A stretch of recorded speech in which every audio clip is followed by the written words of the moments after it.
Iran is planning to spend over $500 million on boosting its missile systems and its Revolutionary Guard forces. According to the country's deputy foreign minister, the move is a response to US sanctions. Iran's parliament has approved the plan, which will allocate $260 million to Tehran's missile program and the same again to its elite corps. The country's deputy foreign minister says the proposal does not violate Iran's obligations under its nuclear deal. The bill must now pass a second vote. Well, let's get into this further because I'm joined live by Fouad Ezedi, a professor of political communications at the University of Tehran. Thanks so much for joining us on the program. Is Tehran trying to escalate the spat with Washington here?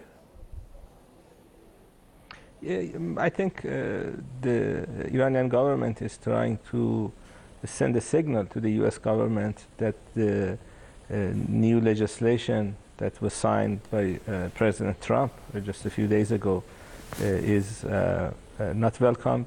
Iranian government is not happy with that law. Iranian government believes it's a violation of the nuclear agreement, and in that law, the U.S. government wants to sanction Iran's missile program and Iran's IRGC, the Islamic Republic Guards Corps, and other things. Section 8 of that law violates severely, basically, the nuclear agreement. So this is a signal from Tehran that whatever is making you dislike us, whatever it is that you don't like, we make sure that they're fully funded, and that's why they're funding the missile program.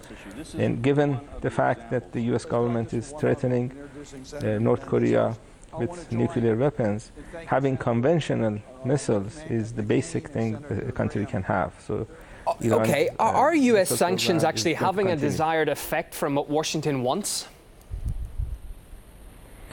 Obviously not, because the aim of the sanctions were to put pressure on Iran's missile program, put pressure on IRGC, Iran's military, and it's having the opposite effect, in fact. It is basically boosting their standing.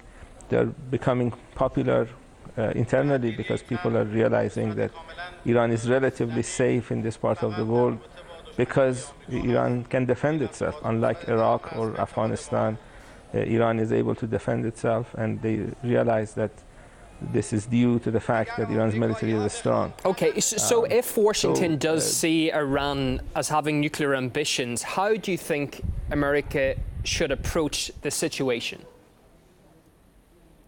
Well, that's the question that belongs to about 2 years ago. Iran does not have a nuclear weapon program, never had, and we had a nuclear agreement. Based on the nuclear agreement, Iran will not be able to have any type of nuclear weapon program. This is what John Kerry used to say, that Iran had 4 pathways to a nuclear bomb, and his argument was that the nuclear agreement has blocked all those pathways.